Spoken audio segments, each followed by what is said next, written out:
Bueno, la revolución de las mujeres está a la vista, como en estas imágenes que veíamos recién, la marcha multitudinaria del 8 de marzo que se hizo en la Argentina. Argentina pionera en este movimiento, ¿verdad, Mabel? En el mundo, que fue el Día de la Mujer, que tomó un cariz, bueno, completamente diferente. Y ahora el tema de esta noche en Asuntos Públicos es el debate por la despenalización del aborto, que tiene un cariz político importante que vamos a analizar.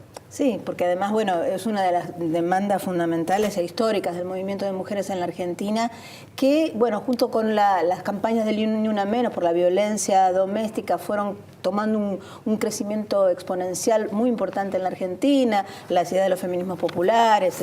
Hubo un cambio realmente en los últimos años que sedimenta toda una larguísima tradición de lucha del movimiento feminista en la Argentina, y con el tema del aborto legal, seguro y gratuito es central, ¿no? Es decir, el aborto hay que ser muy claro en esto, no es una cuestión de una campaña por el aborto, sino por despenalizar una situación que se sigue produciendo y que uno podría decir desde que el mundo es mundo, hay interrupciones voluntarias de los embarazos en las mujeres. El tema es en qué condiciones están sometidas las mujeres que quieren decidir sobre no continuar un embarazo, porque hay algo que tenemos que tener en cuenta. Los hijos son proyectos de vida, los embarazos son accidentes biológicos, los hijos son otra cosa.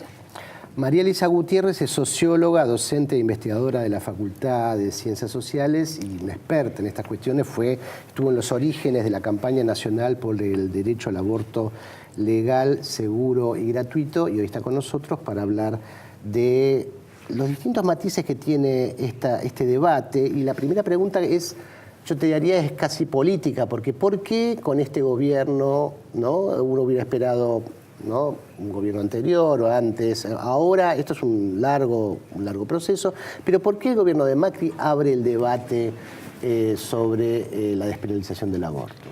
Bueno, es una pregunta que yo creo que es muy interesante y absolutamente pertinente, porque es como la pregunta del millón. ¿Qué pasó con un gobierno progresista que otorgó una serie de avances en derechos, que no abrió en ningún momento esta posibilidad durante 12 años, que hubiera sido que si lo abría salía directo sin todo el proceso que hay que hacer ahora? Digo porque eran mayorías en las cámaras. Pero en todo caso, esa historia que pasó, la campaña nacional por el derecho al aborto legal, seguro y gratuito, desde el año 2007 ha presentado sistemáticamente cada 2 años proyectos. Me parece que esto es un dato a tener en cuenta, porque existe una organización federal, la única en el país, con esa potencia y tantos años de persistencia, que retoma luchas anteriores. O sea, esto no aparece en el 2005, que insiste sistemáticamente, casi como una tarea, cada 2 años presentar un proyecto cuando cae el Estado parlamentario, si no se trata. Entonces, este del 2007 es una vez más de esta estrategia que nosotras nos hemos dado. Este proyecto tiene una particularidad distinta, y después digo por qué estoy haciendo toda esta explicación. Y el proyecto tiene la particularidad de que se modificó, se presentó en el 2016, ese proyecto se modificó con un trabajo político que yo creo que es bastante interesante y para tomar en cuenta. Se debatió en foros regionales durante un año en todo el país, en las pertenecientes a la campaña, por supuesto, no toda la población. Después eso pasó como información a una comisión de especialistas que se armó para que lo formule. Una vez formulado, fue a la plenaria nacional de la campaña y lo votamos y lo decidimos, no lo votamos porque no votamos, pero decidimos por consenso, todo este articulado, 250 personas discutiendo 2 días en la ciudad de Paraná. Quiero decir, este proyecto no es ni de unos especialistas simplemente, ni de una trasnochada. De acuerdo, pero este gobierno lo toma el tema. Exacto. Y dice, bueno, adelante. Lo que quiero decir es que el gobierno lo toma, y vamos a pensar algunas razones por qué, porque hay una despenalización social del aborto, porque hay una sociedad que sin lugar a dudas está absolutamente madura para poder asumir este debate, cosa que fue negada hasta ahora.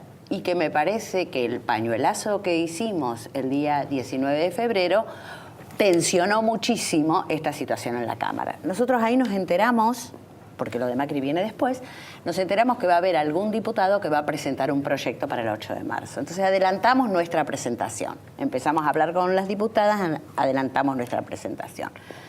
Las diputadas firmantes, que tienen una firma primera, que es Victoria Donda, pero son 4 transversalizados de 4 partidos importantes, deciden convocar a una plenaria especial, no sé bien cómo es el nombre, en la jerga, para el día 8 de mayo. O sea, que baje directo al recinto y no pase por el procedimiento de comisiones. Es en ese momento, ante esa presión, podríamos decir, que el gobierno dice que se debata. O sea, le baja la línea a sus legisladores que les permitir la discusión. Que debatan.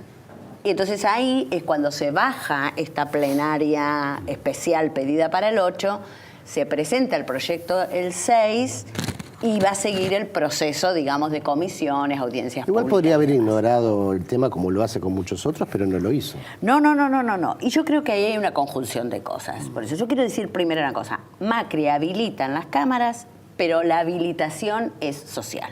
Okay. Es del movimiento social, que es mucho más que la campaña, no es solo la campaña. ¿Por qué creo que Macri habilita esto? En principio, y eso el primero en el discurso inaugural de las sesiones de este año, plantea una serie de pautas claves del feminismo y de las demandas globales del feminismo en este momento, entre las cuales, por supuesto, está el aborto. A mí me parece que él es hábil, o quienes lo asesoran, para ver la oportunidad. Me parece que quiere también poner un hito histórico, Alfonsín con el divorcio, Cristina con el matrimonio igualitario, Macri con el aborto. Creo que ahí también hay una jugada en relación al kirchnerismo, ¿no? Todo el tiempo están operando por ¿Y en relación al contradicción. Papa? Y yo creo que ahí hay otro dato muy importante. Porque al Papa no le gusta. No, claro que no, ya sacó declaraciones y demás. Claro. Pero voy a agregar después un dato. Yo creo que sí que hay, la visita del Papa a Chile fue muy clave, a Chile y Perú, y no pasar por Argentina. Y está clarísimo que no va a venir a Argentina. Y está clarísimo que no va a venir por ahora, porque evidentemente Grabois lo dijo clarísimo, que es su como interlocutor acá, que, bueno, no puede porque es ecuménico. Está muy claro que no apoya estas políticas. Entonces, yo no sé si ahí no hay una fisura por la cual Lo que pueda sí hay entrar una Macri. ventana de oportunidad importantísima para que una lucha histórica, justa, sentida y que realmente tiene hoy, por todas las encuestas lo están planteando, es muy notorio la mayoría social que sostiene la necesidad de despenalizar el aborto y dar a las mujeres, no solo nosotros en esta campaña siempre se hace un eje sobre las condiciones en las que las mujeres más pobres se ven sometidas a someterse a una interrupción del embarazo. Pero eso, la clandestinidad afecta a todas las mujeres, de todos los sectores sociales que no quieren avanzar con un embarazo que es un accidente biológico. Es un accidente biológico un embarazo, Sí. no lo es un hijo. Yo creo que vos marcás 2 ejes que me parecen claves y que están en el proyecto. Que una cuestión es la cuestión de salud pública, que no es para desmerecer, y que les quiero contar una novedad, que se ha logrado que todas las asociaciones científicas de este país apoyaran el proyecto, cosa Eso es importantísimo. rarísima, pero que es importantísimo, y por supuesto organizaciones internacionales científicas también. Y digo la importancia de esto porque la voz científica es una voz que pesa muchísimo en la sociedad, lo que se identifica como científico, digamos, ¿no? Y que pesa mucho en los legisladores. Hay datos claves, son datos oficiales, que son datos oficiales de mortalidad y morbilidad de mujeres por gestación. El dato estadístico dice materna, nosotros tratamos de sacarlo de ese lugar, digamos, que es muy alto en toda la región. Pero dentro de la región es muy alto en la Argentina en relación, digamos, a los índices de desarrollo. Entonces ahí hay un problema clave, ahí es un problema que no pueden zafar los médicos, que lo viven en la cotidianidad y que este problema se impacta regionalmente en el país. No es lo mismo Capital Federal que el Chaco o que Formosa en estos indicadores, pero que además impacta enormemente la desigualdad social. Esto que vos planteabas, bueno, la clandestinidad es un efecto muy complejo en la subjetividad de las mujeres, cualquiera ella sea. Ahora, si a eso le sumás que no tenés información, que no tenés recursos simbólicos y que no tenés recursos materiales para resolverlo por vía segura, porque en realidad la ley lo que está planteando es la obligación del Estado de un derecho humano básico, que es el derecho a la salud de las mujeres, que eso está en todas las digamos, lineamientos internacionales, y la OMS lo dice muy claro, pero además de que es por este derecho, está claro que las mujeres que tienen acceso a un aborto en condiciones de conocimiento e información y a su vez materiales, se los hacen en las mismas clínicas que nacen los niños. O sea, esto es además una hipocresía enorme. Mueren y quedan en estado de enfermedad crónica las mujeres de sectores populares. Ese es un dato muy importante. Introducir es que muchas veces se plantea que en contra de la despenalización del aborto, decir que lo importante es la educación sexual.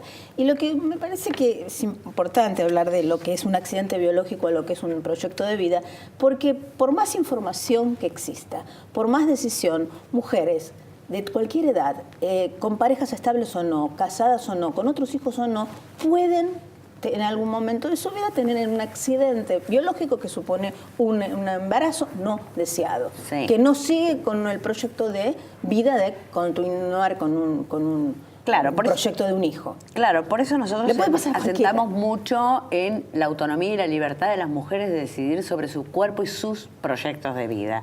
Para nosotros ese es un eje muy importante.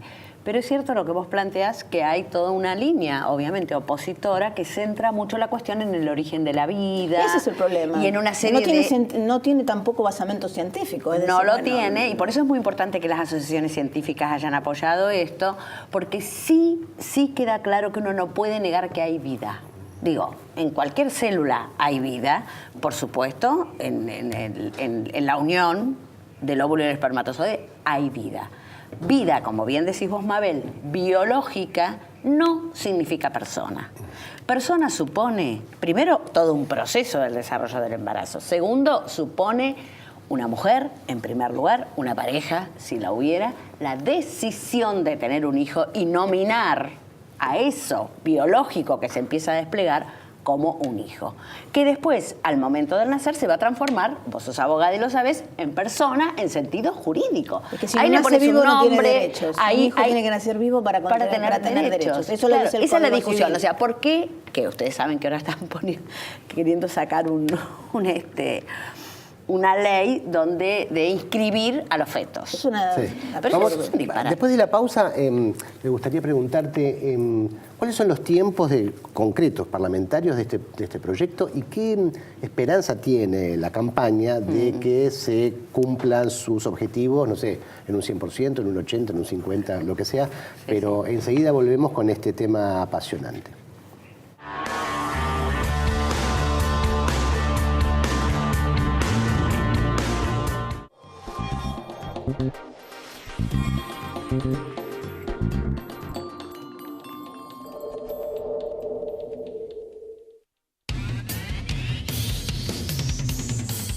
Neo 1825.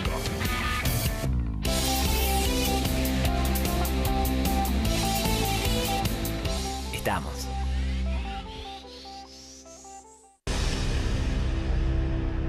Biogénesis Vagó. La evolución de la salud animal. Cuidar el medio ambiente y contribuir a resolver los problemas de las comunidades en las que operamos son los pilares de nuestra política de responsabilidad social empresaria. Cresud, nuestro valor es la tierra.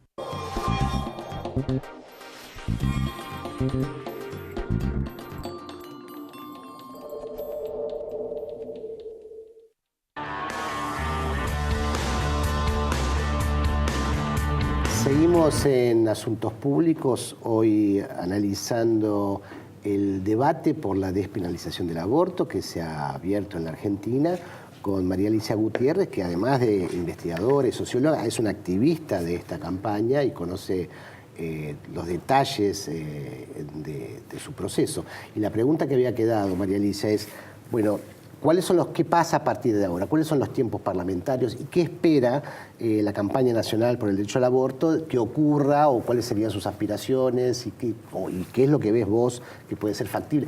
¿Puede pasar algo? ¿Puede no pasar nada? ¿No? Esa es un poco la cuestión. En primer lugar, te diría que no pasar nada ya no, porque ha tomado un estatuto público, digamos, los medios han dado cuenta de eso de manera que nunca nos había pasado en la vida, con lo cual algo ya pasó ahí, digamos, eso en primer lugar. Pero lo que vos planteás claramente, nosotros el 6 de marzo hicimos una presentación, la sala quedó gente afuera, éramos como 300 personas en la presentación, el proyecto lo firma Victoria Donda, pero están Victoria Donda y una legisladora de Cambiemos, una legisladora del Frente para la Victoria y una legisladora del FIT. Las 4 conjuntas presentaron, o sea, es un cuarteto en realidad que está llevando esto. Entonces, un primer dato es la transversalización, lo cual te da un horizonte mucho más amplio que si fuera el proyecto de un partido o de un bloque solamente. Eso en primer lugar. Como todo proyecto, va a girar a las comisiones que se designaron. Ahí hubo un acuerdo, digamos, que fuera primero a una comisión que se llama la Comisión de Legislación Penal o General. Bueno, esto. ¿Por qué se acordó esto? Primero porque en otros momentos siempre había sido adjudicado cada vez que lo presentamos en ese orden. Porque si no iba a Salud. Salud la dirige la coordina una persona que es una mujer, que es de Cambiemos, que está en contra. En cambio, Legislación General, el diputado Lipovetsky, que es de Cambiemos, está a favor. Entonces, esa fue una primera negociación que ganamos. O sea, claro. el 20, Lipovetsky llama a las comisiones y ahí hace podríamos decir, el cronograma de cómo se va a dar.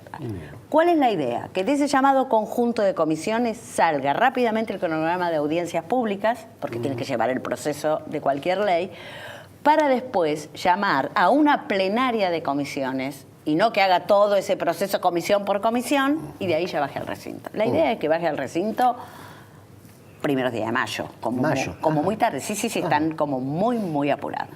Tenemos algún chimento como surge en esto que Macri volvió a decirles que tiene que salir. Qué sé yo. ¿Será o no será? ¿Qué es lo que pasó? Cuando presentamos nosotros, presentaron otros legisladores. Hay un legislador de Cambiemos que se llama, de apellido Whisky, que es de Río Negro, que presentó un proyecto. Entonces, todos los proyectos que apunten claramente a legalización, porque nosotros apuntamos a legalización y despenalización, porque ahí hay una diferencia que están queriendo jugar solo con la despenalización, con lo cual amplifica un poquito más lo del Código Penal, pero no cambia la cuestión central que nosotros planteamos. Cualquier proyecto de eso entra en la discusión. Entonces ahí sí creo que va a empezar todo el proceso de negociaciones, qué va de este, qué no va de otro, y del otro y demás. Nosotros como campaña estamos en reuniones permanentes, yo estoy en la articulación nacional de la campaña con nuestra comisión de cabildeo. Nosotros tenemos una comisión que hace el cabildeo adentro y entonces vamos decidiendo de alguna manera, todavía tampoco empezó este proceso, pero bueno, hay ya conversaciones, qué se negocia y qué no se negocia. Hay algunas cosas que no negociamos. Hay algunos que están queriendo pedir senadores, el problema es senadores después, ¿no? La Cámara de Senadores está difícil, están queriendo pedir una consulta popular. Nosotros en principio, y sacamos una declaración ayer, nos oponemos tajantemente. Sí, ¿por qué? Y ahí hay artículos de la Constitución que lo dicen, porque los derechos no se plebiscitan. Así de sencillo. Los derechos no se plebiscitan, no se consultan, son una responsabilidad del Estado hacer que los derechos se conculquen y que efectivamente se apliquen. Yo no soy ninguna fetichista del derecho, esto lo digo a título personal, y tampoco me voy a creer que porque tengamos una ley la vida cambia. Ya lo vimos con la educación sexual integral, ya lo vimos con muchas otras leyes. Ahora, lo que sí es cierto es que es un piso que legaliza una práctica que es sencillísima, que las mujeres no tendrían por qué morirse en el sistema público de salud. Y que además, y esto va por las críticas que aparecen, en el costo al sistema es mucho menor que la cantidad de complicaciones posaborto que se atienden en el sistema público por año. Por abortos mal hechos, claro. Claro, entonces nosotras, claro que sabemos que ahí hay que negociar, pero sabemos qué punto no. Por ahora empezamos, consulta popular, no. Y eso es más allá de que ganemos, sino que es centrar digo por ahora, después se verá con la discusión cómo sale de diputados, si sale, qué conviene para el Senado, ¿viste? Esto es muy dinámico. Lo que les conviene a mucha gente, usan las encuestas como algo válido de consulta popular, y cuando no les conviene usan la consulta popular para ganar tiempo y para presionar de otra forma. Creo que es importantísimo seguir sosteniendo lo que significan en todas sus variantes, políticas, sanitarias, éticas, lo moral que está en juego, donde nadie se vulnera, porque hay una cosa que hay que tener muy en cuenta, el aborto, que mucha gente no termina de entender. No es obligatorio, nadie está obligado a hacer algo que no quiera, y si su convicción moral, filosófica, lo indica de otra forma, decidirá otra cosa. El tema es que me parece que es importante tomar la despenalización y la legalización es que una práctica que existe, no es que se inventa, no es que se va a promover. A partir de la sanción de la ley, la gente va a salir a hacerse aborto. Por eso las diputadas han dicho como claramente, método anticonceptivo. La discusión no es aborto sí, aborto no. Es aborto clandestino o aborto seguro. O sea, muerte o vida de las mujeres. Esa es la discusión. ¿La legislación en cuántos países funciona? ¿Cómo? ¿El aborto legal? ¿El aborto legal en cuántos países funciona? ¿En América Latina? Ah, no, te puedo decir América Latina. El resto no sé si son 100 y pico. No Bueno, sé. la mayoría de los países desarrollados lo tienen hace. Canadá no tiene límite por ejemplo, no tiene límite de no 14 semanas. Puede ser en cualquier momento la interrupción. lo que yo iba a decir es que nosotros lo que estamos planteando acá es un sistema mixto, lo que se llama un sistema mixto. Nosotros tenemos desde el año 1921 causales. ¿Qué es lo que nosotros estamos proponiendo? Aborto por libre decisión de la mujer hasta las 14 semanas. A partir de ahí entran las causales como despenalización. Por eso para nosotros es legalización, por este punto, y porque lo tiene que dar el sistema público de salud, el Estado se tiene que hacer cargo, y después despenalización en el sentido que entran las causales, claro, que ya están en el código. Claro, violación. Exactamente, violación que te puede pasar la semana 24 o que te puede pasar en otro momento. Pero es cierto lo que vos decís, hay varios países que, por ejemplo, no tenían mixto y lo adecuaron. España lo adecuó muchos años después, porque esto también va cambiando. Nosotros nos dicen, ¿por qué 12 semanas y no 14? Bueno, una serie de estudios científicos hubo por qué hasta las 14. Hay países que tienen hasta 24 semanas, países que tienen hasta 12. En América Latina solo es legal en la Ciudad de México, no en el país, que de hecho repiqueteó en políticas mucho más restrictivas en algunas provincias, digamos, distritos de México, claro. En Uruguay, en Cuba, millones de años, y si ponemos Puerto Rico dentro de la dimensión cultural, digamos, de América Latina, más allá de su estatus jurídico, también. Son los únicos. Después tenés grados de despenalización por causales y después tenés restricción absoluta. Chile, lo que saca ahora es por causales. O sea, Chile ahora está en una situación como estamos nosotros del año 1921, digamos, era restricción absoluta. En El Salvador en este momento hay mujeres presas con causas a 30 años porque es restrictivo total. Honduras es restrictivo, los países de América Central son, Nicaragua es restrictivo totalmente, y el resto es por causales. Lo que sí es interesante en América Latina es la diversidad de las formas en que se accedió incluso a las causales, ¿no? Las formas, podríamos decir, de las estrategias políticas de las mujeres acorde a distintos lugares. En realidad, en Argentina, lo que es inédito, y vos nombraste el Ni Una Menos y qué sé yo, y que se vio frente al paro internacional de mujeres, y somos bastante modelo en algunos lugares, es el enorme crecimiento y desarrollo del movimiento de mujeres que supone feminismos y supone mujeres no feministas. Y esto se vio en los 33 años de los Encuentros Nacionales de Mujeres, y entonces aquí podemos decir que si bien Macri habilita, hay un movimiento social muy fuerte y muy potente que tracciona y presiona todo el tiempo. Nosotros decimos, nos lo habilitamos nosotras, digamos, con la lucha política. En el minuto que nos queda, vos dirías, mayo, muy pronto, ¿podríamos ya tener esta ley de acuerdo a las expectativas de la campaña? Sí, podríamos tener el Senado, el debate en diputados. Diputados. Ok. Y senadores, estamos en una situación muy compleja. Aparentemente Cristina ahora declara que vota a favor en el Senado, con lo cual alinea la tropa, ¿no? Y ahí tenemos más. Pero las versiones que tenemos es que el PJ, todos los senadores del PJ no estarían votando. Yo sí quiero decir algo. Los y las diputadas de algunas provincias que han votado están pasando situaciones difíciles, porque sus territorios son muy conservadores y las atacan. Entonces sabemos, por eso te digo, estos son todos juegos de filigrana, que hay muchos diputados que no firmaron el proyecto, pero que van a votar a favor. No lo hicieron para no tener esa situación. Porque tuvo 71 complicada. firmas, ¿no? 71 firmas, es uno de los proyectos con más cantidad de firmas. Eso puede Y la indicar ya historia. un momento. Bueno, el tema es que ella es... Sabemos que hay más ya. Estas cosas solo salen si, es cierto, si, uno de los éxitos de esta campaña ha sido la proyección histórica constante y el despliegue que ha invadido y ha trasvasado el núcleo más militante consistente durante muchos años en la campaña. Y eso es lo muy valioso de esto, donde se mezclan además un montón de cuestiones. Y yo creo que esto entronca entronca con lo que es los famosos 8M. Y la tradición histórica del movimiento de mujeres y del feminismo, que yo creo que en este momento político global está teniendo un lugar bastante central, justamente en la internacionalización. Entonces, la demanda por el derecho al aborto no es queremos aborto legal nada más, supone toda la cantidad de derechos que el documento del 8M en Argentina y el documento global está demandando. Bueno, yo creo que María es un movimiento Elisa anticapitalista, en Gutiérrez, serio. Muchas gracias por estar esta noche con nosotros y a ustedes esto fue Asuntos Públicos.